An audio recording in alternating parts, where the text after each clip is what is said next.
I can't find the intro. Hold on. Okay, here it is.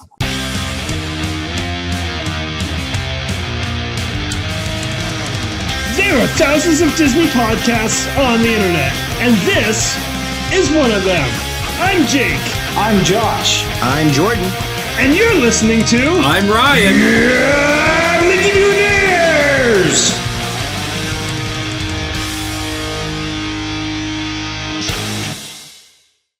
Tonight, on the Blessed Mickey Mutineers podcast, Jordan starts a cult and has one follower. His name is Ted, and he is here with us as well.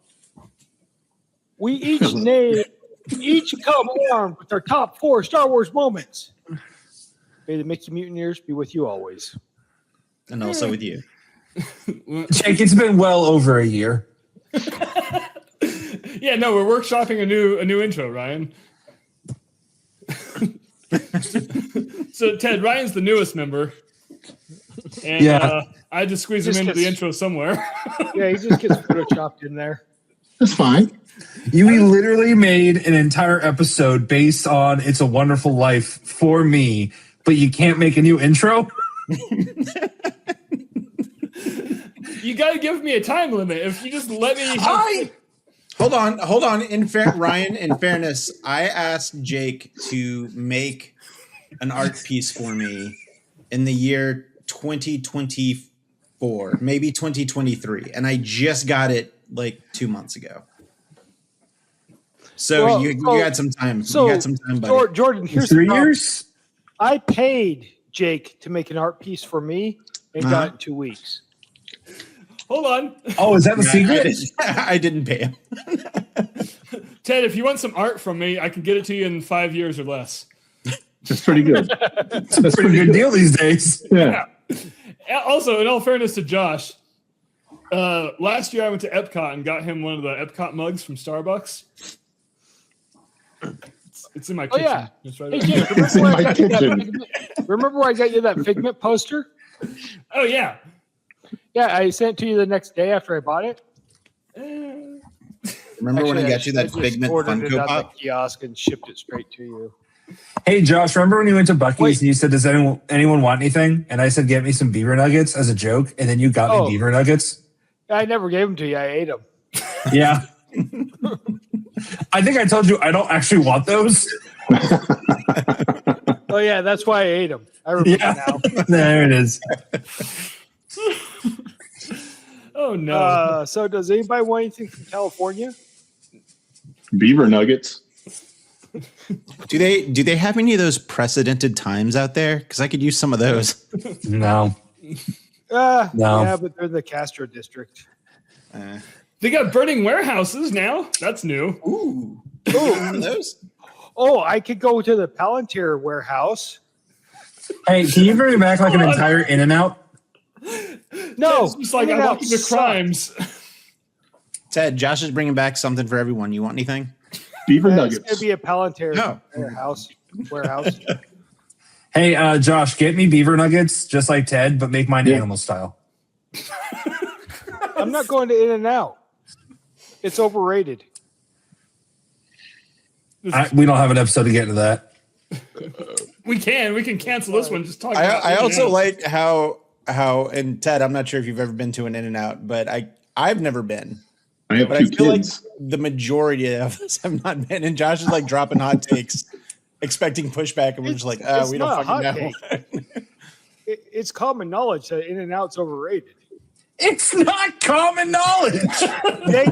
Jake, is Just In-N-Out because it's your overrated? opinion doesn't make it common knowledge.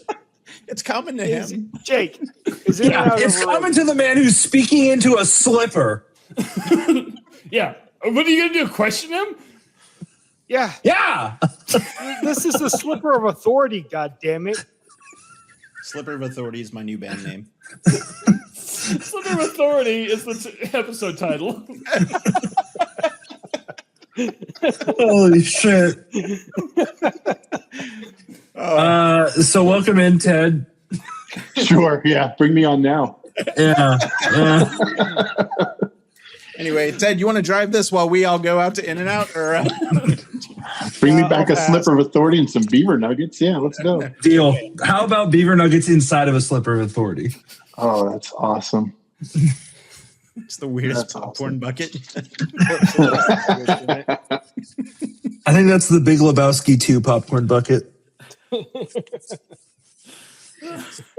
Okay, Josh, sit on your hands for a second, because Ted. Oh, I like this game. No, this is we gotta keep quiet. It's fine. Damn it, Josh. Before this goes way off the rails, because I guarantee it will. Too late. No, more. I've warned more. him. I've warned him. Yeah, but real quick, I just want to. Ted, you have a podcast. Surprise. I do. Yeah, you just told me I did. Yeah. Do you I like can't it? wait to hear about it.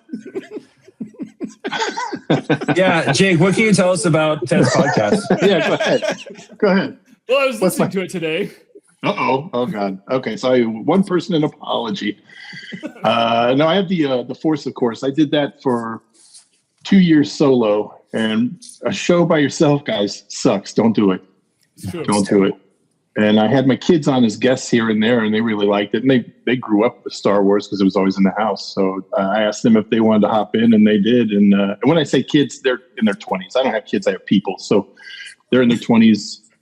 They probably drop more F-bombs than I do. Well, my daughter does. My son, he doesn't so much. But yeah, it's always something kind of Star Wars related. We're either doing a recap of something or we're just talking shit. So I've really liked the recent action figure episodes that you guys were doing, like the first 12.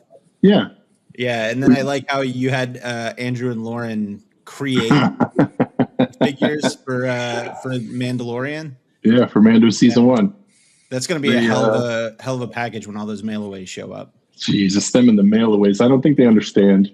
I don't think they don't get it.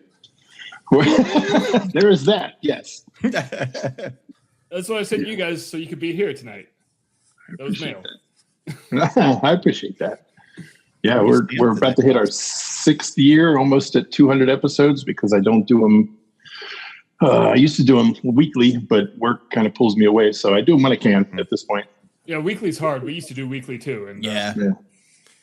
It's rough. Yeah, we said nuts to that, like what, around the pandemic? Yeah, around Yeah. COVID. Yeah, we were doing nothing, so we decided to do even more nothing. Bless. This is too much. Yeah. Well, I mean, at the time we were running out of things to talk about. There was so much nothing. Yeah, that So that makes also sense.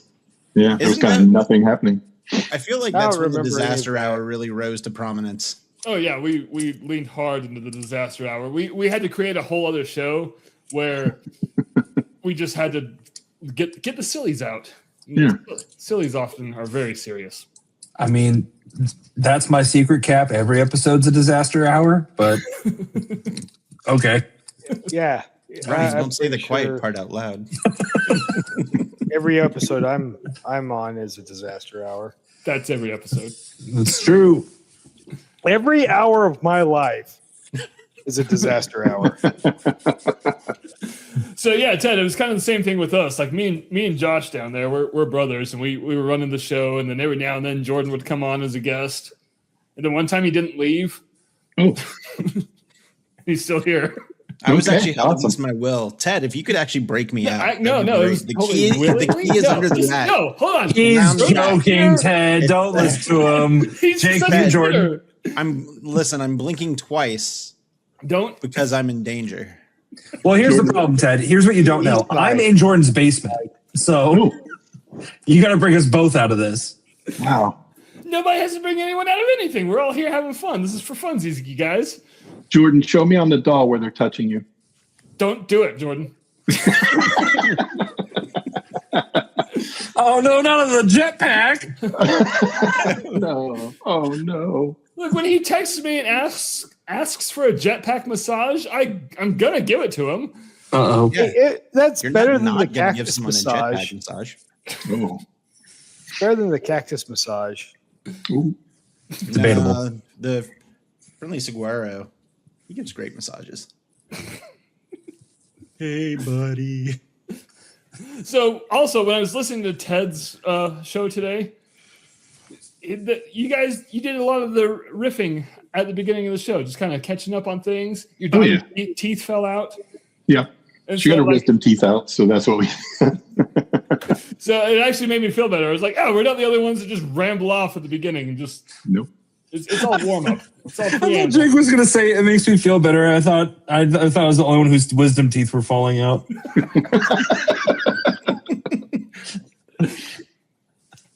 Yeah, why?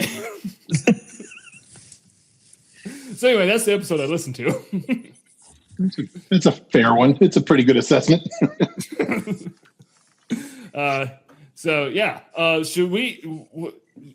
Let's see. So on today's docket, we're doing top 4 Star Wars moments just across anything. Just a moment that stood out to you. Now, when you say across anything, obviously you mean everything, but like let's talk about it. It's like movies, TV shows, obviously, but like novels, games, Yes. Comics, theme parks. Any and all canons that have ever existed is fair game. Anything Star Wars that was a special moment for you or something that you enjoyed is all fair game. I would like to propose a wrinkle to this, like just like one little catch. I thought up until this moment, I didn't think it was possible. I thought it was cool if we all like shared a moment, but now that I know that it's like everything, that's opened so many doors for me that I think we should now instead do it. We have to have individual ones. Yeah, that's how top 4 lists work. Yeah. No, I'm saying my third can't be like Josh's like second is what I'm saying. Oh yeah. No, and this we're isn't a still doing game. honorable mentions, right? Because that's Yeah. all I brought with me. You only got honorable mentions. Josh. So wait, I'm sorry. You don't think of the best. You thought of like the second best. Hey, you know more what? time. I've been painting a helicopter. I don't think my respirator was tight enough. And You correctly identified it's a slipper you're talking into. So I mean, we're halfway there. Yeah. So Josh, to solve your problem, if you just take numbers and put them next to the things you have written down, your honorable mentions, it becomes a list. It's actually That's pretty 5 cool. through 8. That's not I've 1 through got 4. one. Wait, what? I've only got one thing so far. I'm just gonna wing it like I always do. So It's far. It's fine. I'll wing it. Episodes here. All right. Well, I knew this was going to happen. Is this a rough draft? This is rehearsal. Buddy, my life is a rough draft. This is the rough draft. You're the rough draft. Are we just going to jump right into it? Yeah, because I have no idea how long this is going to be. Okay, no, So that's fair. Ted's got to go first, Okay, right? Hold on though. Before we do, Is that what you like, told her? calm down. Before we jump in, Ted, since it's your first time on the show, Yeah. what is your what got you into Star Wars? Like, what is your favorite Star? Because there's tons of Star Wars for everybody. There's a Star Wars for everybody out there. What is your Star Wars story that brought you to Star Wars? I hadn't seen anything until The Acolyte came out, and it really spoke to me. Beautiful. Buying any of that? I do actually. No. You're very I was convincing. I was 6.5 when Star Wars came out, the original New Hope, and seeing that as a little kid back then, people say it all the time. It changed everything. It really did. Like it changed my life. That's for sure. I didn't have a lot of friends. We moved all the time. I didn't have a lot of friends, so I had the toys. The toys were basically my childhood. It really was. So it's all original trilogy for me. I like everything else for the most part. But yeah, my Star Wars, I guess, if we're labeling it, is the original trilogy. And you can throw in Mando and Rogue One in there because it kind of fits that timeline. Nice. All right. Are we ready to? Yeah, I think Are we Josh ready just to jump in? teleported, and it really threw me off for a I second. think that was cool. Josh. I think Josh went back to dial-up. Is what it looked like. Josh, you have to prime your internet. What's happening? Oh no, you're back. You're good now. Don't move. I haven't moved. Okay. My slipper fits perfectly on my chest where I'm sitting like this. I don't even have to hold it. All right. All right. Okay, so top 4 list. We start at number 4. We work our way to number 1, just like any other countdown. Wait. What? I've lost Ryan. Yeah, no, that math makes sense. Keep going. Yeah, no. And then, with number 1, that's where the honorable mention comes up. It's not a top 5 list. It's a top 4 with an honorable mention. So, let's do this. I don't know how everyone's order is on everyone else's screen, but I'm going to start with Ryan. Just Am I dead center? Yeah, you're dead center, and then we'll go over to Ted, and then we'll just kind of work our way around. So, all right, cool. So we're starting right now. Number 4, Ryan, take it away. So number 4 for me is going to be the dolly shot at Canto Bight from The Last Jedi.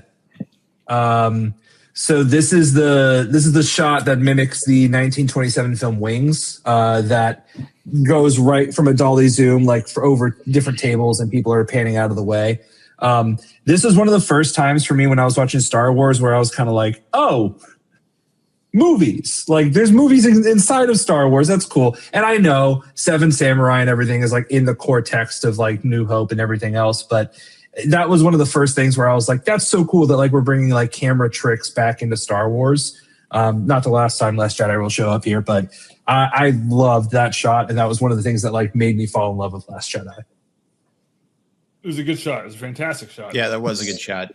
It's funny that you say that, because with as many times as I've seen The Last Jedi, and as many times as I've seen that clip from Wings, I never put 2 and 2 together until you just said really? It out loud. Yeah. I don't know. Like, I know exactly the scene that you're talking about, and I'm like, oh, that's cool. But I never, for whatever reason, compared it or equated it to that one shot from Wings. But now that you say that, it's like, oh, that's completely obvious. I don't know why. Well, it's funny because Rian Johnson, like he just wanted to bring like so much of himself into Star Wars, and clearly he did. For better, but for worse in terms of what happened afterwards. But it was so cool to see him bring like film history into it too, specifically with that. And he just talked so much behind the scenes about that shot specifically and what it meant to him. So it's crazy to think that we don't see more stuff like that. And it was literally 1927, and then like, I don't know what, 2015, something like that. That was 2017. 2017, yeah, even later. Josh. We're talking about the TV show from the 90s, right? I was trying to make a joke on that, and I couldn't think of one. I mean, that's the whole reason I'm an aircraft mechanic. Because of that show? I felt a kinship with the mechanic on that show. Lowell? Sandman? Metallica? Lars Ulrich? No, don't say his name. He's in Electric Mayhem. Zoot? Yes. That's mine. So, in what order do you want? Like clockwise? Like, what do you think? Oh, yeah, we're going Jake, to you 10 call now. it. Yeah, no, I'm going to attempt to run this show. Okay. Me next? Yeah, Ted, you're number 4. Take it away. Okay, mine's a very small moment. I'll set the stage for you. I was at a Chili's waiting for a seat to open up at the bar. Then you found God. And close. I found Harrison Ford. Yeah. I hadn't seen any of the material for The Force Awakens yet, and I was just kind of watching whatever game was on, and the trailer played for the first time while I was standing there. And as soon as Han Solo said, "Chewie, we're home," I got teary-eyed, and my wife made fun of me the rest of the night. But that moment led me to believe that, yeah, there was still hope for Star Wars. It was coming back. We were going to get new product. So that's my number 4. That was a new hope. Yeah. You got it. You beat me to it, Jordan. That was a fantastic moment. Josh, you're number 4. So I'm going back to Last Jedi already. When they Don't you steal my 3. When they flew the ship into the other ship, that cinematography was just gorgeous. The only thing is you can only do that once. That's true. That's a one and done. Yeah, it was a lucky shot, and other ways that they explained that away. That's who knew Kamikaze could be so pretty?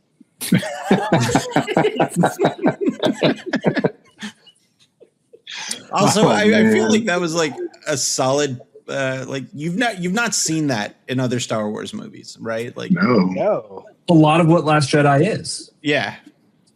Which is why I think, unpopular opinion, I really enjoy The Last Jedi. It's probably a top 5 Star Wars for me. That is not an unpopular opinion on this podcast. So can I ask a couple of questions about that moment in particular to the group? Yeah, Sure. Okay, so one, when that happened and all the sound cut out, did you guys think there was an issue with the film, or just you Totally. played to you? Oh, Did you? no, No, I've been through an explosion or two, Yeah. and there is dead silence after. Okay. So for me, that was just kind of naturally what would occur. Like par for the course. I heard a lot of people like complain thinking the sound cut out, but it just kind of played well. I thought it was great. Mhm. Well, I mean, it's both. I mean, like it plays really well. I think for me, the reason I thought the sound cut out is right before the ship gets intersected, it cuts to like the wide shot of the ship, and it's like pitch, like just absolutely silent. Yeah. So that's, we haven't really explored in Star Wars yet the idea of like an outside shot, and now it's quiet, like in most space films. So I thought that's why it was kind of like jarring, but it's jarring in a good way. Like it's supposed to be jarring. Right. And then the other question is, do you think that would have been better served if Admiral Akbar were piloting? Only if it interrupted him saying it's a trap. it's It's a trap. I just think it would have been a better sacrifice for him, because everybody knows Admiral Akbar, than a new character. We invested in this new character, I guess. Which, no hate on her. I just, we didn't even see Akbar die. We were just kind of told about it. Yeah. I guess. I don't know. I do love some Akbar, so I would not have been opposed to that choice being made. So Yeah, that would have been cool. then it would be called the Akbar maneuver. How badass would that be? You know what? Every once in a while, I pull a snack bar maneuver, and that's why I'm fat. Story of my life. Yeah. And then, Oh shit! I'm gonna pull some of these snag bar maneuvers now. be careful, because then it's a crap. There was I was listening to the 3028, another Disney podcast, and one of the hosts there, Kevin, he's a buddy of mine. They were talking about like some of the older stuff that they did for Star Wars in the parks before Galaxy's Edge opened up. Yeah. And apparently there was a thing called Akbar's Snack Bar. And he got so mad that it wasn't called Admiral Snack Bar. Yeah, I'd be pissed about that. Yeah. He's valid. I mean, I agree. It's right there. Yeah, Right it was right there. All right, Jordan, as long as you're talking, let's hit your number 4. It's weird. They only served calamari, though. Weird thing to get in a theme park. And that heat. Was it Mon Calamari? That's Sure. that's French for my it was calamari. I love the knack. Wait, isn't calamari a French word that you want? I don't know. I don't speak French. Sacre bleu. Whoa, language. I'm going with a Clone Wars, episode, or at least part of an episode for my number 5. I really like the 3-episode story arc where Obi-Wan, Anakin, and Ahsoka get marooned on this Force planet, and they are talking with like the physical embodiment of the Force.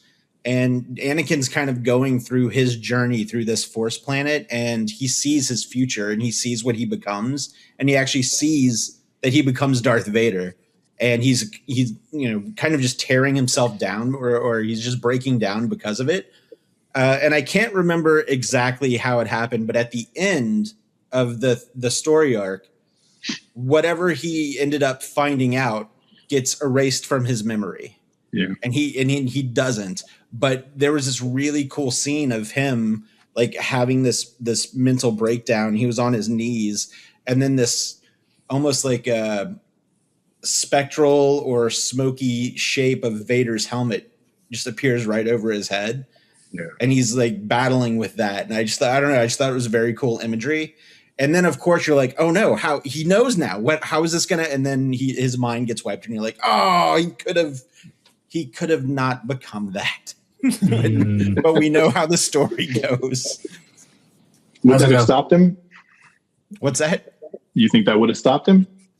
I don't know. Like if he knew, because I think maybe because if he knew, then I think he probably would have also put 2 and 2 together that Palpatine was Sidious, and they probably would have saved themselves the second half of the Clone Wars series and Revenge of the Sith.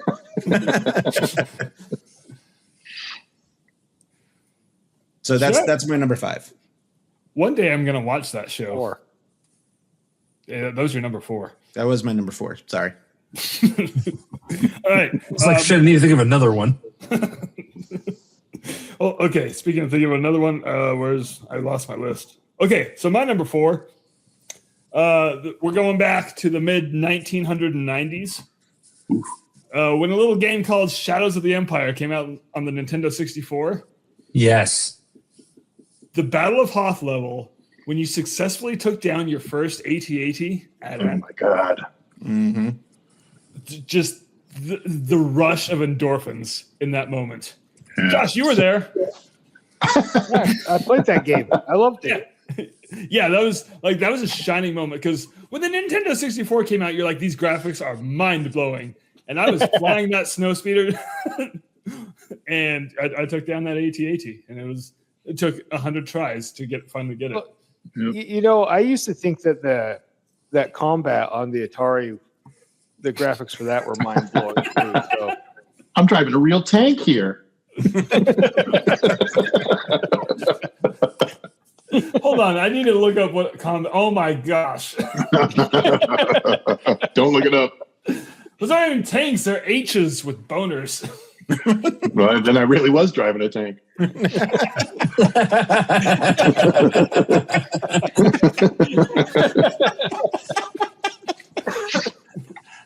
Huh. All right, Ryan, back to you. Number 3. Okay, so for my number 3, I'm going to go ahead and take us back to Last Jedi once again. So kind of a twofer. It's the same scene, but one is Yoda coming back. And I mean, having specifically, yeah, sorry, buddy. Having Frank Oz come back for Yoda was one.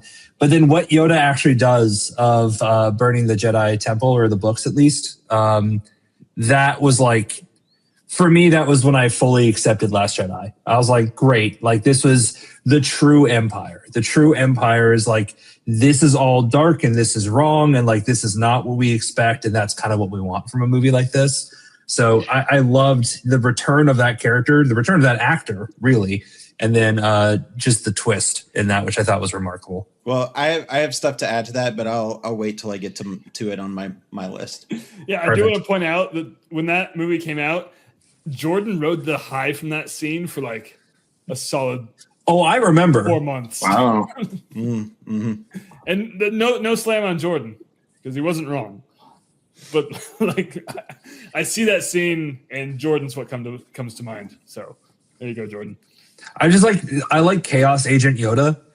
Where like Luke was like, I just don't do. He's like, I got you. Bam. It's like you remember that scene from Empire where he's just flailing on R2 with his cane. I need that, but with more force.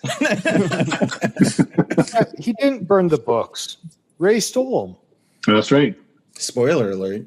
Oh my! Wait, I haven't. He burned the tree. He thought he was burning the books. And nothing came of it yet. Anyway, all right, Ted, back to you, number 3. Oh my God, my turn.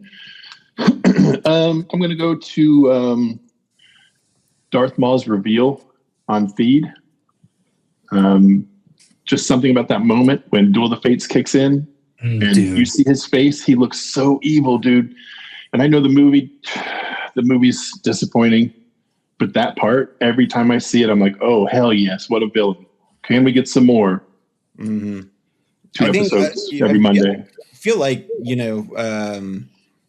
shit, yeah, dude, I've been really enjoying the show. I actually had to wait to listen to your episode because I hadn't watched the first 2 episodes yet, and I'm like, no, I don't want to get spoiled. But then I ended up watching all 4 of them in one go. So Maul's a complete sociopath. Like he didn't know who the fuck Anakin was, and he tried to run him over. It's like, oh, random kid in the desert. Dude, that's 10 points. You gonna pass that up? Josh, he has horns on his head. What do you mean he's a sociopath? Of course he is. Why would horns on your head make you a sociopath? I guess it wouldn't, but I'm just saying that. I'm just saying I don't know how you watch Phantom the Menace and you're like, he seems well-rounded. At the very least, great interest. It does make it hard to shop for hats. That's true. Yeah. Beanies, on the other hand, those are He's just riding around pissed off because he can't wear a hat. This bike would be a lot safer if I could have a helmet. Now, if Anakin was walking around with a hat on, I understand why Maul would hit him. So it would be a hate crime. If Darth Maul wore a cowboy hat, would he be Bring it Darth home. Brooks, or would he be There you Darth go. Maul? Garth Maul. Darth Maul. Darth Maul for sure. Oh. Because Darth Brooks just sounds like, well, never mind. Now I need like Sith Lord Garth Brooks. Yeah, which one is it? Is it? Or is it Low Places? Oh my God. It's right there. It's where the whiskey chases his. Whatever. I'm trying to think of a Thunder Rolls pun, and I got nothing. Yeah. No, but that one scene though, like I feel like you could feel whatever way you want about Phantom Menace, but I still think that that's probably the best lightsaber fight, like the whole shebang. Probably. Speaking of which, I was going to ask this. That reveal, correct me if I'm wrong, but isn't that the first time he ignites the double lightsaber too? Yeah. Yeah. So when that happened, just Yeah. we've never seen anything like that before. No, but I do remember before episode 1 came out, and we still had the OG expanded universe. Like growing up, just on the schoolyard, and be like, man, wouldn't it be cool if you had a double bladed lightsaber? And then George Lucas was like, well, this is gonna happen. George Lucas is building monkey bars, just writing shit down. What a creeper. He's on the chat boards. Circa 1997. Microsoft Comic Chat is like, oh hell yeah. I mean, what? Josh, you're number 3. All right, so I'm going to take us all the way back to Disneyland. It's not a time The period. Goose Droids. I just absolutely love the Goose Droids. Oh, are they even Goose in Droids. Disneyland yet? Huh? The Oh. BD units? No, in Star Tours. Yeah, in Star Tours. The animatronics that were the old geese from America Sings, and they repurposed them for the Star Tours queue. These? That's what that was? Yeah, no. Yeah. Yeah. Wait, what? This is Rob from Smash Bros. What do you mean? That was once a goose. Weren't we all? And may we all return to geese. Yeah. Okay, cool. Okay, the feet definitely do sell that they were once geese. I Yeah, give they- you that. They have Yeah. webbed feet still. Yeah. Here, let me pull up a picture of the They geese. just painted them. I can't pull up a picture of the geese. Hold on, guys. That's not the same droid that's in the Disney World version, right? Yes, it is. Yeah. Is Yeah, it? They're the same. 'Cause that's Patrick Warburton that does Yeah. the voice of that one. So they used to be these. Oh, That's horrifying. Yeah, this picture is actually from Wikipedia. wait a minute. Wow. I'm comparing the two. Yeah, I like these better. The geese? Yeah.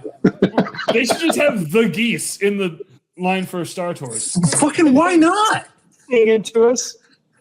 We're in space. Why can't there be geese? The Goose Droid Quartet.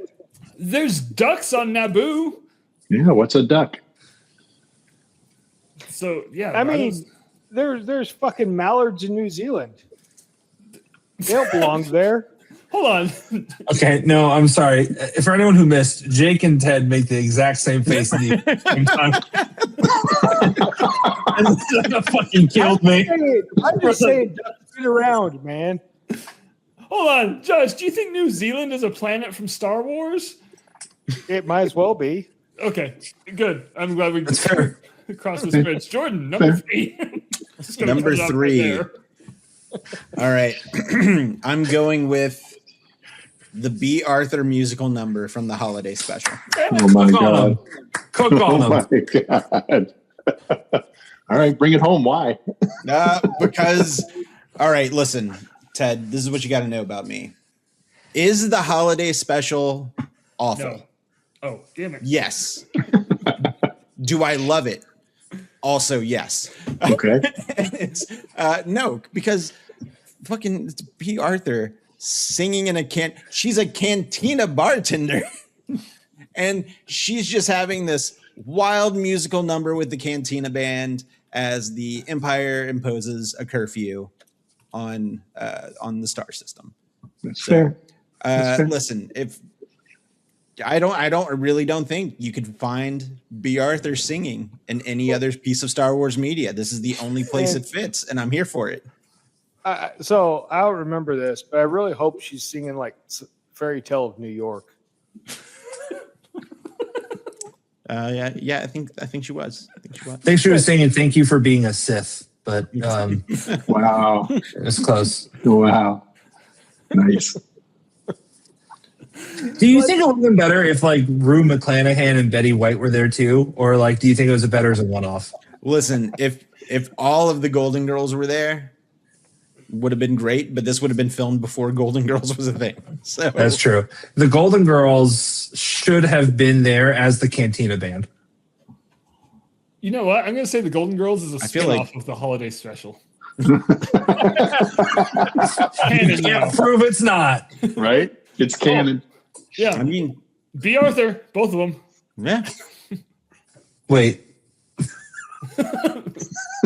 I can't name a single other thing B. Arthur's in. Maud? thank yeah. you. Never heard of her. Yeah, I got nothing. I got a number 3. My number 3, I'm also taking us back to the theme parks. And You can't say geese droids. all right, Ryan, you're number 2. No, just kidding. On Rise of the Resistance, the Star Destroyer reveal. Like when you're in transport, Oh yeah. Mhm. and then we've talked about this scene so much on this podcast. Oh shit! Yeah. Ted, have you been on Rise of the Resistance? Once, yeah. Good. Okay, good. But when you're in that transport and like, you know, you're going through that whole motion simulator part and you're like, I'm still in line for this ride. Like we're not even on the ride yet. And then you're expecting the other door that you didn't enter through to open when, you know, you land, but then the same door opens and it's not outside on Batu. You're up in the Star Destroyer and there's a shit ton of stormtroopers sitting there watching you. Yeah. I audibly gasped. I almost cried. That's fine. And that moment will stick with me forever. And then my second favorite thing to do on that is to take new people on that ride and watch their reaction to that part. And it brings me so much serotonin. I think Josh had that first. I was gonna say just as far as the awe goes, that, and then immediately followed up with the AT-ATs. Boom. Mm. So my dad, we don't have time to get into that, Jordan. My dad, Taylor and I wrote it. My wife Taylor and I wrote it for the first time, and we were both just like in awe of it. And then we got to take my dad, and my dad was able to introduce my brother and I into Star Wars the same way his dad introduced him and his brother into Star Wars, which was he took them in 1977 to see New Hope. And then my dad took my brother and I to go see Phantom Menace in theaters. And I keep on ribbing him because my brother and I were like, that was great. And my dad was like, that's the biggest piece of shit I've ever seen. then I got to take him to Rise of the Resistance, and I think he kind of had the same thought that Jake did. And when the door opens and he goes into the Star Destroyer, he was just like actual childlike wonder on his face, which was crazy. And the second thing was what Josh just said, where like once the AT-AT is there, like he is just flat, like completely lost his mind. Yeah. So I think it made him believe in like magic again, which was super cool. So yeah, I don't know how I didn't put Rise of Resistance in my top 4. That's a great call, Jake. It was. And that's kind of what I was thinking. Like, they hit you with a double whammy because, first of all, you're like, I just lived through a magic trick somehow. And then the sheer scope of everything around you is like, how is this even happening? Yeah. Like, they didn't do a Universal and do screens like full-size AT-ATs. And then they shoot at you? Come on. You know, we were talking earlier whenever Josh was talking about the holdo maneuver and how and Ted mentioned that when the sound cuts out, you know, you can kind of make the same argument for whenever you're, you know, when you're on the transport and it gets hit in the locked in the what's the tracking beam? Is that what it is? Yeah. So like there's a lot of shit going on, and then the doors open and you walk out into this open space where it's quiet and you can hear echoes. You can hear the sound effects of the TIE fighters going in and out of the force field. So it's, I don't know. Like, I think that's a cool juxtaposition as well. Yeah. It was just pure art. All right, Ryan, number 2. All right. So my number 2 is, I'm kind of amazed I got to this point. The Vader hallway scene in Rogue One. Almost made my list. That almost made my list. This was when Star Wars made a horror movie, and this was just like terrifying. So cool. I mean, Rogue One is somehow both like appropriately appreciated and like criminally slept on at the same time somehow. But this scene specifically is just like they saved it for the last 5 minutes of the movie, and it is incredible to just watch how absolutely terrifying Vader actually is. Right. Leading right into the moments in that started A New Hope. So I mean, you guys were there. You saw this. I don't have to say anything about it. Dude, I thought the movie was wrapping up, and then that happened. And you just said it. Hayden Christensen, Vader aside, like this is the first time we'd seen Vader in the suit just going ham on things. Yeah. Like we were all afraid of him. Like people begging now we know why. I can't get over there's one guy who's like trying to hand off the disc through the door, and he's like actually terrified, and not like terrified of the 77 like film where they're just like, oh, this sucks, but he's just like, please God, like I'm gonna die, please God. Yeah, that scene was great. Nuts. So good, and it helps my headcanon a little because you think about the lightsaber duel between old Obi-Wan and Vader in the Death Star. It's like, well, this is really kind of slow. Well, yeah, he's tired from that fucking hallway scene, man. That's a good point. This is only like 20 guys in a hallway, dude. Right? Like, if you'd seen him 10 minutes ago, you'd be scared to death. You can hear him gasping for breath.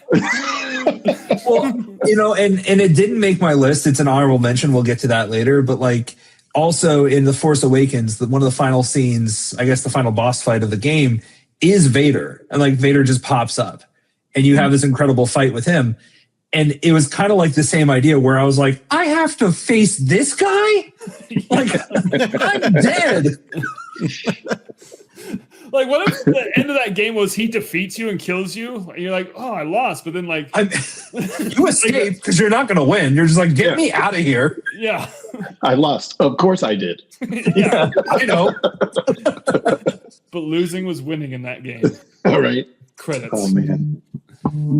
All right, Ted. 2. 2. Taking it back all the way to 1980.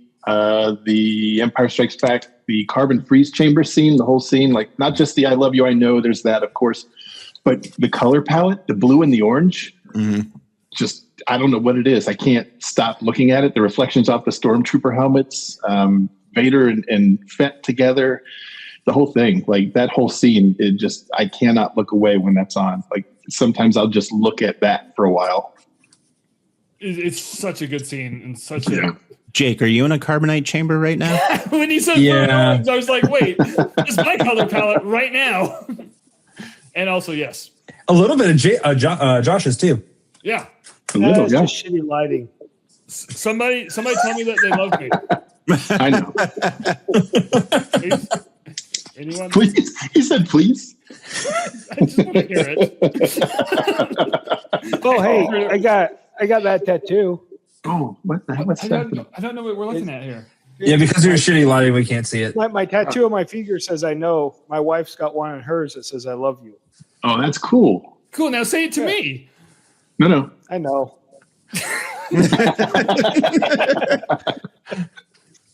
All right. Well, Josh, what's your number 2? So Mandalorian. Amy Sedaris's character, the mechanic chick, Yeah. Motto.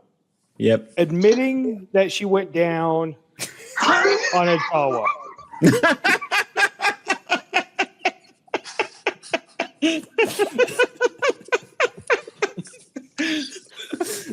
I mean, I ain't got nothing to add. That was just fucking pure comedy gold, man. Okay. I just need you to say the exact words that she says, because I don't believe she says going down on a Jawa. She says they're furry down there. She said Utini. I don't think she said down there. Or under there or whatever. And then she Underwear. made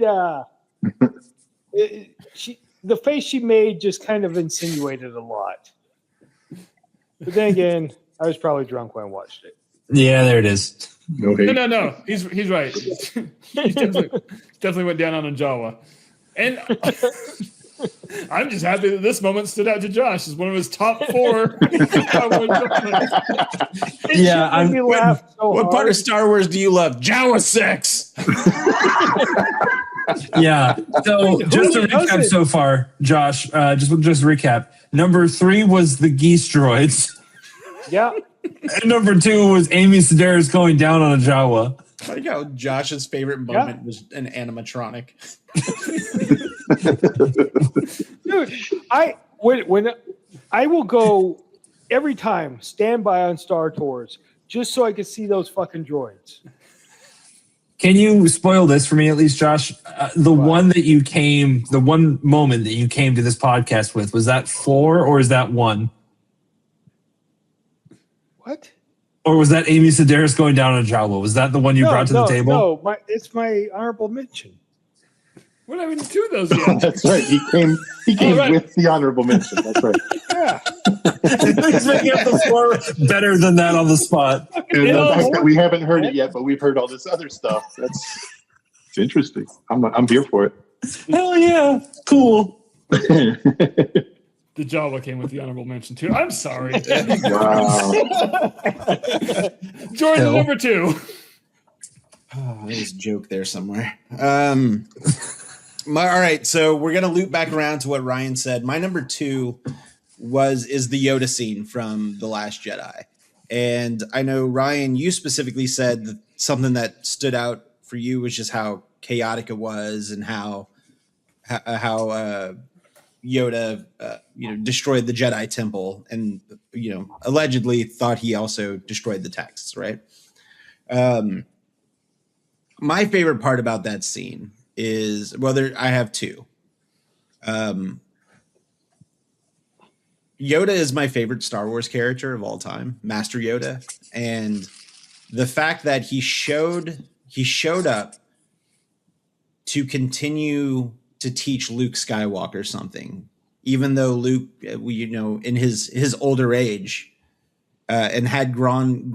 We see at the end of the movie he's grown incredibly strong with the Force. That's why he can project himself across the galaxy, right? But for me, it goes to show that no matter how good you think you are, you can still learn something, and you can still be taught something. And I also like how he just comes to troll Luke Skywalker. Yeah. Like, the sacred Jedi texts, page turners, they were not. But I think it's all encapsulated because they're having this discussion about Rey and training Rey, and Yoda looks directly at him and says, "They are what we grow," or what did it say? They are what we grow beyond, or we are what they grow beyond. Assuming that we are what they grow beyond. Yeah, we are what they grow beyond, because you at some point have to hand it off to the next generation. So that's my number 2, and that almost made my number 1. That almost made my number 1 slot. Yeah. So, Sorry, can I just finish that quote? Because the second half of that quote is phenomenal. Yeah, go for it. We are what they grow beyond. That is the true burden of all masters. Yes. Yeah. Yep. Josh, what were you going to say? that whole island just pisses me off. You want some of that blue titty milk so bad. No, Excuse me, it was green titty milk. Thank you. How long delicious. has that X-Wing been underwater? And then they just pull it out and fly it the fuck off? Well, that wasn't Luke's door to his hut, one of the wings? Yeah, but Wait, was it? through faith, anything is possible. Jot that down. Okay. I don't think I It noticed was that. green. I don't think I noticed that. I don't think I noticed that. Well, time to watch it again. Yeah, it's like I think you see it when Chewie. Earhart's airplane in the ocean and just pulling it out and flying the fuck away. Yeah, taking off. Well, I did that in Fallout New Vegas, so Oh, Okay. Josh, I need you to know that I keep opening my phone to this damn geese droid. You need to save that as your home screen. no, This save is- it as Josh's profile picture on your phone. This is my ooh, that's a good idea. This is my sleep paralysis demon. And it's still Patrick Warburton's voice. Hey, pal. All right. Hey pal. My number 2 was the Holdo maneuver, but we've talked about that, so I'm going to change it real fast. Similar scene, but different movie. In Rogue One, this also blew my mind. After the attack on Scarif, when the rebels are hitting light speed to get away, and right in the middle of their light speed launch, Vader's Star Destroyer comes in and they just blast into it. oh, that's awesome. I was like, holy shit, can that happen? Like, I'd never seen that before. So that's my number 2. I have no elaboration. It was just really fucking cool. Neither. Along yeah. those lines, the first time they shot the Death Star on Jeddah, holy shit! Just the ground freaking coming alive into a big tidal wave. There's no horizon. All right, Ryan. Honorable mention and number 1. This is where we double up. Ooh. Oh shit. So honorable mention for me, I've 2. One is, I guess the first one's jokey. One is when Jordan and I were recording It's All in My Head with us and no one else. Just only 2 members. Only 2 Only members on 2 that members. podcast. And No extra hypothetically, people whatsoever. hypothetically, if there was a third, hypothetically, Hypothetically. right, we'll call him Shmeremy. So Shmeremy, the Last Jedi trailer had just come out, and we were watching that together. And he was so convinced by one clip of the trailer that Chewbacca was going to die that his whole night was ruined. And he was like, I can't record anymore. Like, I can't do this. Wow. And I was like, I don't think he dies, man. Like, he didn't die. Anyways, How that was did one. he feel when Han died instead? That was. I think because Han died in Force Awakens, he was like, I'm not prepared for Chewie. Oh, yeah. I'm sorry. Yeah. Yeah. I get you. But the real honorable mention for me is I got to see Revenge of the Sith in theaters last year or 2 years ago. And I can't say I love that movie. Yeah. I can't say that at all. But one moment that absolutely stuck with me is towards the end when Padme goes to see Anakin. And it's on, oh my God, Fire Lava Planet. Mustafar. Mustafar. Mustafar, thank you. Thank She's you, on buddy. Mustafar. Yeah. And I can't get up because Murph won't let me. But they're standing on the on Mustafar, and she's like, "Please don't be mad that Obi-Wan's here. He doesn't want to hurt you." And it cuts to Ewan McGregor just doing this like very intimidating pose. Just Hands on the hips. or Yeah, it's just like the perfect like I'm gonna kill you pose. And I laughed so hard in the theater rewatching that scene where I was like, Ewan McGregor is so funny. In like this movie is just melodrama, and Ewan McGregor's having a great time. He literally has a scene. I'm so sorry. He has a scene in Revenge of the Sith where he is in her apartment that Anakin is staying at. He's like, "Are you two guys together? Like, you're a Jedi Master. What do you mean you don't know that these two are together? It's an apartment." Anyways, that's one.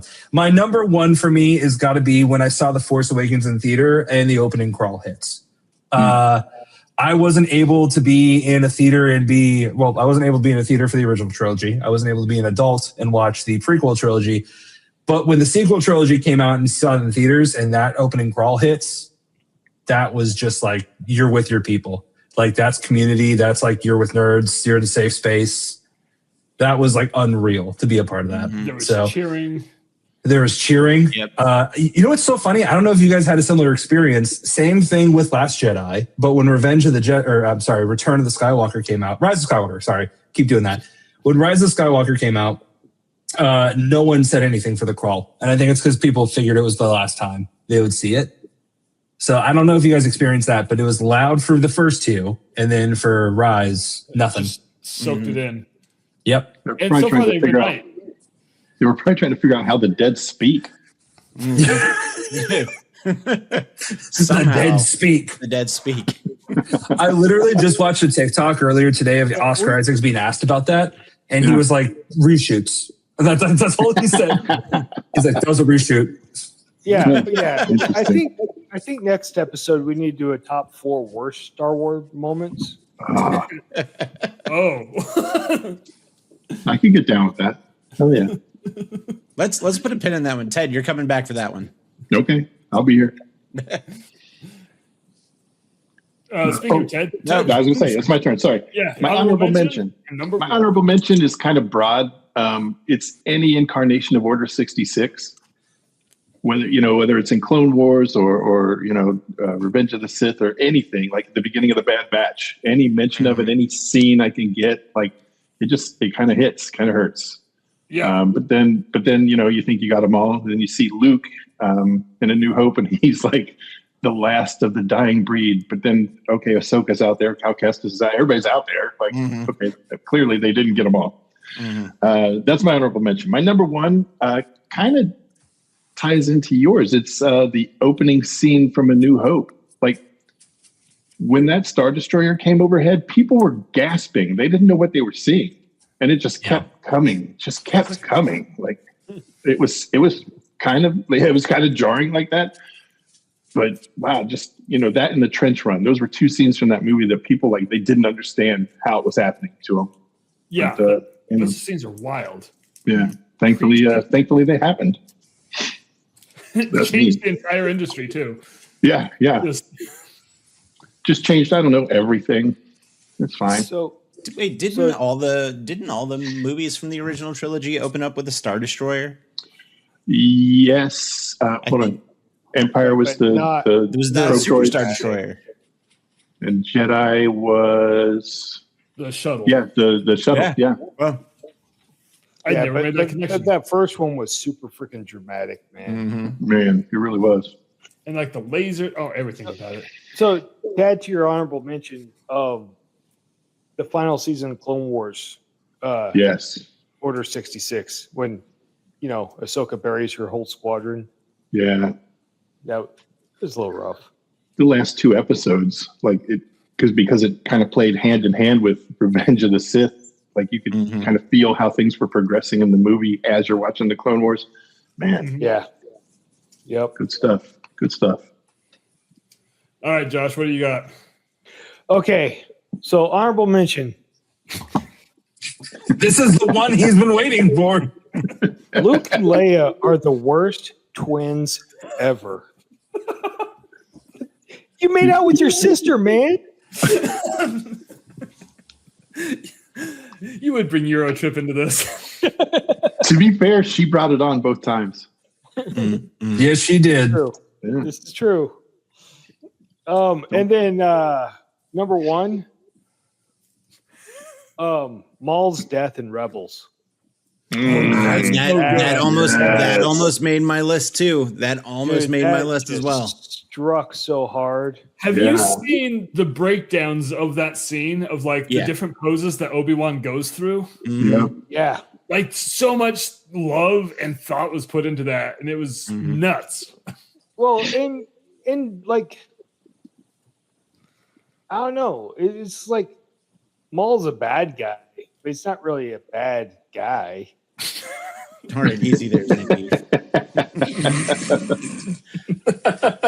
Let's say Notes from a slipper. But seriously, like, okay, it makes me a little worried about the Maul series. I don't want it to be some sort of redemption arc for Maul. Would it really though? Because we know he still died a quote unquote villain. Yeah, I'm guessing that the series takes place before he dies. Just a hunch. Yeah. But I don't know. He's already died once. Yeah, I did see him die before, so he's just Professor Xing it out here. He doesn't have no legs. But no, that scene is He's got just no legs. amazing. It's heartfelt. It's Compassionate. it brings on my allergies a little bit. Yeah, that was a phenomenal scene. So That's all I got. that was a good one. No, that's a really good number 1. All right, Jordan. Honorable. All mention. right, honorable mention. This was a quick 2-second scene, but I just think it really fucking goes hard. It was the scene in the Obi-Wan series whenever Vader confronts Obi-Wan for the first time, but Obi-Wan's still trying to get his groove back.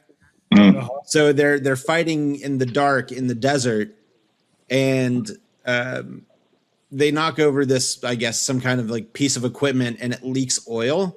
And then Vader ignites it with his lightsaber. Like he just touches it with the lightsaber. Just like I saw that, I was like, oh shit! I just thought that scene went really fucking hard. Yeah. And even before that, Vader walking down the street, snapping necks and dragging people behind him and shit. Yep.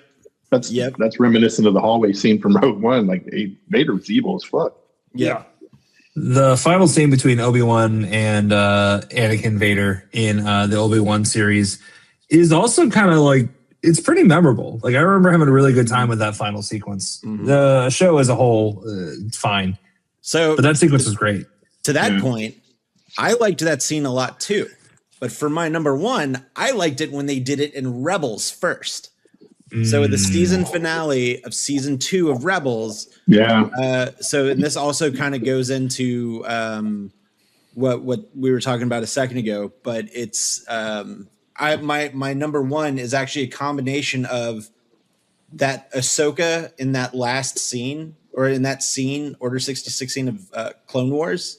Yeah. But I'm coupling it with this one because they're very, they're linked together. But the fact that you see Ahsoka feel the disturbance in the Force with Anakin, and you can just tell that her heart drops because she knows something bad happened to Anakin, but she's not 100% sure what happened. But then when you flash forward to Rebels, and she's, an adult, and, she had said something in the series about, she had heard rumors or something, but she wasn't sure who Vader was.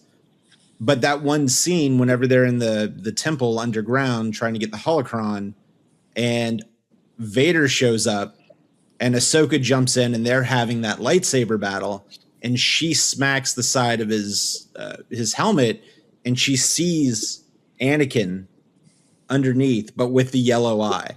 Yeah. And like I saw that, like I probably rewound and watched that scene at least 10 times whenever I first saw it, because I don't know, and then the camera switches to Ahsoka and she sees Anakin, and you could just tell that her heart just drops because her master, her big brother, was corrupted by the dark side. Yeah, So the two, they really play well together. I think in Obi-Wan they do a little more work as far as playing with the reflection of the lightsabers and Anakin's voice cutting in and out. I do love that whenever Anakin was talking, like you could hear Hayden, but then you could hear Vader. I did like that a lot. Yeah. And I'm not, I do think it was an important scene, but when I saw that, I was like, they already did this. And not that I dislike that they did it twice. I think they're both very effective scenes. Yeah. But I don't know. I think it was just something a little bit more of like the older brother, little sister dynamic where you just saw her heart sink. And that's like, it killed me. I just want to know how many suits and helmets Vader went through. He's got a whole closet of them. Yeah. He's got more suits than Lando has capes. Yep.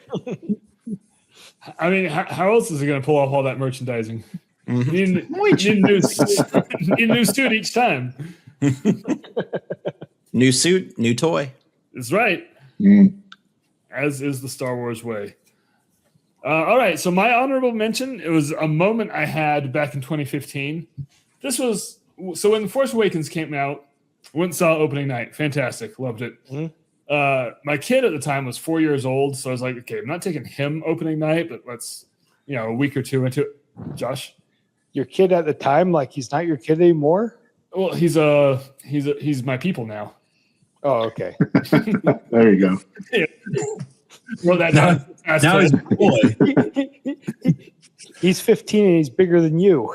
Yeah, and he's bigger than you too. Yeah, I know everybody's bigger than me. Not Matt. Okay, touche.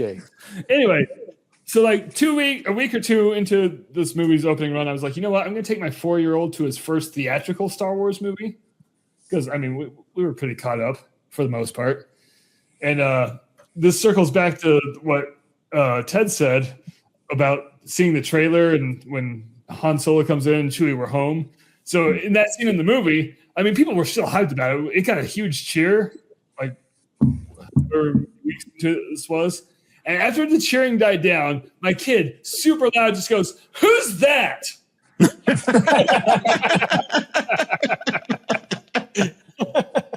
Shut the fuck up. We practiced this, man. Somebody come and get this kid. Indiana Jones. Right. Officers, he's right here. Who are you? Stop talking to me. Somebody get this kid. Where are your parents? I'm sick of this shit. Anybody want a son? There were some giggles. There was a lot of embarrassment. So It's fine. that's why that did not make the list. It was just an honorable mention. My number one. This is good. I feel like this might be controversial, but it was huge for me. So growing up, Josh, you were there. My older brothers got me into Star Wars, and this is well after the original trilogy because I'm just a little guy, and we had the original trilogy on VHS. I watched them, and the new toys were coming out, and then there came the trailer for the special edition re-releases. And I watched that trailer so many times. I still have it. Like opening scene, it's a old tube TV, and it's like for an entire generation, this is how Star Wars was viewed. And then the TIE fighters fly out of the TV, and they're like, "But now," and then had all the scenes from the special edition. I was like, "Shit, Star Wars is coming back to theaters." When Empire was out, Josh broke me out of school. We skipped school. We went and watched Empire. Hell yeah. Awesome. We did. We almost got kicked out of the theater that day. Yeah, because our idiot brother was dancing down the aisle. Wait, which idiot brother? Is that what it was? Wait, hold on. It was Tim, wasn't it? Yeah. I don't dance. Yeah, and this is before the movie, like the house lights were on. Nothing had happened yet. We were just excited to be there. And the usher was one of my coworkers' boyfriends. And that's the Usher only was there? We didn't get kicked out. Usher's boyfriend was there? It's the whole re-release of the special editions. I know the special editions can be frowned upon, but that was kind of like my moment. For Yeah. sure. I just realized in the 90s, theaters still had ushers. Also, they still had like They still had 2 theaters. rows. There it is.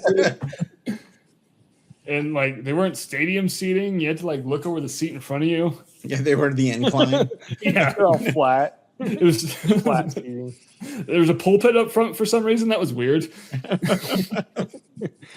It's where the Did band you- used to play. So, did any of you go to see Return of the Jedi Special Edition on the first night when it came out?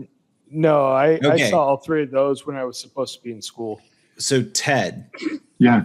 at your theater on the opening night, were they giving out the free Luke Skywalker figure? There was a air quote mishap, and none of the figures were there. So I think somebody jacked them up. Yeah, I didn't Yeah. get anything. Ah, that sucks because it's funny because it has the wrong date printed on the card because it was Wow. supposed to come out March 7th and then it came out, they pushed it back a week later, so it was March 14th, but the Okay. toys had already been like created and shipped, so the card said March 7th. And I got one, and I was kind of at that time where I was like, do I open my toys or do I keep them on the card? Like I was like going back and forth of like, well, I really want to play with this, but I want it to be a collectible. I've since don't even give a shit anymore, and I open all my toys. But obviously. prove it. But I had one, and then my friend Mindy, she was there, and she's like, "Do you want this?" I don't want it. And I was like, "Sure, I'll take it." So she gave it to me. And then at the end of the film, somebody passed by. I was like, "Hey, Jordan, you want this?" I was like, "Yeah, sure." So I left with 3 of them. But also during the movie, like all the parents that brought their kids, you could just hear Oh yeah. the toys open it up. So during that time, Jake, you might remember this. Probably. Saved up a bunch of cereal box tops, sent them off, and got the Han Solo Stormtrooper figure. No. It It was a Kellogg's deal, wasn't it? Yeah. It wasn't that one that I got, Josh. I already had this pulled up. It was this guy. It was the No, Obi-Wan I post. did. I've got Oh, that you one. did. Or I had that one. Yeah, It was a mail away. Yeah. Yeah, I They got both the were. I got the Han Solo Stormtrooper one. Yeah. I didn't get that one. A buddy of mine got that one. I remember because that one was the Obi-Wan was a Lay's mail. Yeah. away, That wasn't was it? chips. Yeah. Yeah. That was actually here. I'll pull up my search tab again. I just realized it's right in the middle, right here. That one.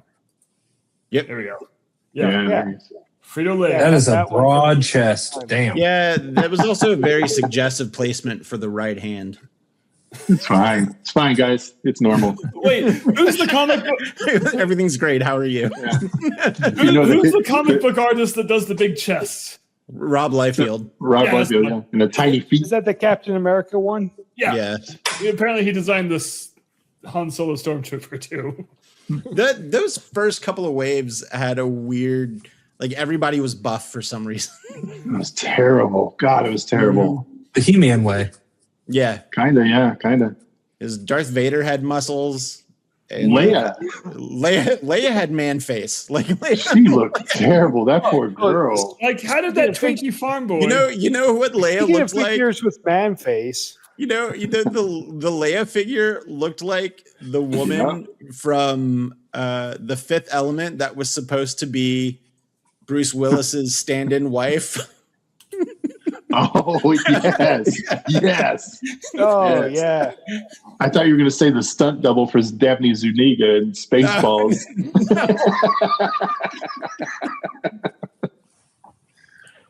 Oh man, well, I'm excited to see her come back as Vespa. Yeah, the new one. Yeah, Yeah, that'll be cool. I hope. I feel like it's got the talent attached to it. I think it'll be solid. Written by Josh Gad gives me some pause, but Yeah. Yeah, but I don't know. Dude, like Josh Gad's pretty funny, man. he can be. I thought he died. Jay Gads? No. Disappeared in someone's chest. What'd you say, Josh? He just disappeared into somebody's chest. Oh yeah, No, I forgot that's about right. that. What an incredible show. I need to finish it still. I don't know what happened. Do you need to start it too? No, I'm halfway through it. You need to finish that. Daredevil happened. That's what happened. Oh shit! Yeah, I gotta watch last week's Daredevil. Everyone's like, okay, yeah, Jake's off the hook. I gotta watch last week's Daredevil, and I gotta watch today's Mall. Last week's Yeah, I Daredevil. gotta watch. I'm gonna be 2 weeks behind on Daredevil when I get home because the wife doesn't want me to watch him without her. You know you can just Which lie is fair. about that. I could, but then I'll be like, "Oh, hey, watch this," because I'll forget. All right, well, that was a test. That was a test, and you passed, Josh. You passed. Good man. Good man. Yeah, you're a good person, I guess. I'm just So- too dumb. Yeah, but Join you're the a good club. one. It's exhausting being this stupid. Yeah, I know. That's how we all feel too. Now that is I was gonna say it's probably hard for the people around you as well. Yeah, yeah. You know how many fuck Josh memes I've been getting on Instagram that I'm not sending to the group? yeah, you're just letting those fuck Ryan memes fly though. Oh, huh? I share every fuck Ryan meme I find. yeah, But there's not that's many. fair. It's hard to hurt my feelings.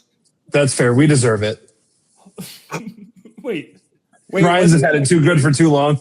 wasn't there one that had 2 or 3 of your names on there? yeah. It was everyone. There I are was- so many the that are only like one. fuck Ryan and fuck Josh. Yes. So far, I feel like I'm the only one that hasn't caught any heat from that, and I'm fine with it. Well, I like the ones that Jake sends me that are like, wow, aren't these like 2 baby ducks so adorable? And the final frame says like, fuck you, Ryan.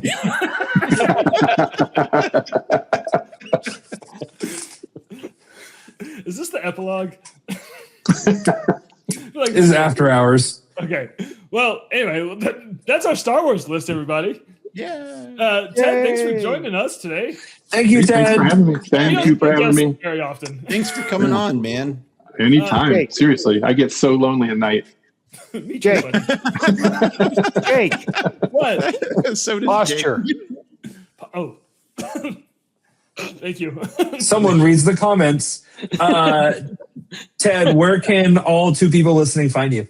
They both they're on the show, so they know where to find me.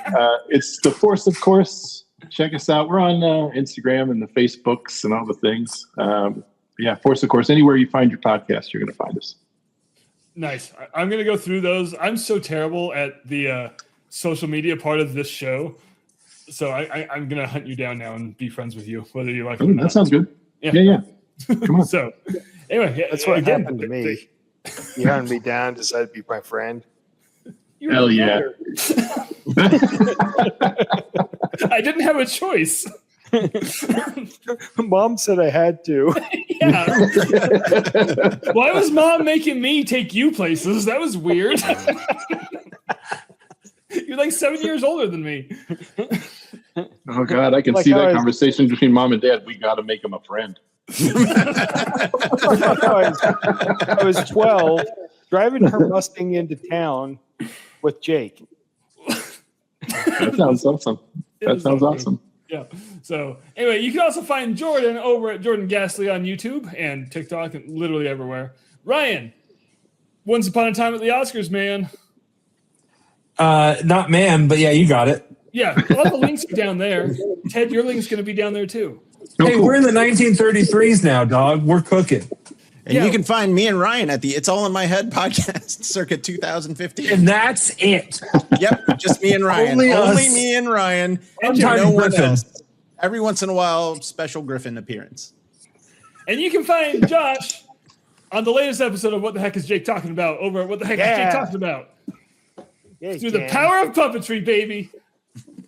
And on that note, I did not have this queued up. Hold on. You've Wait. been listening to and or watching the Mickey Mutineers, and you've enjoyed us.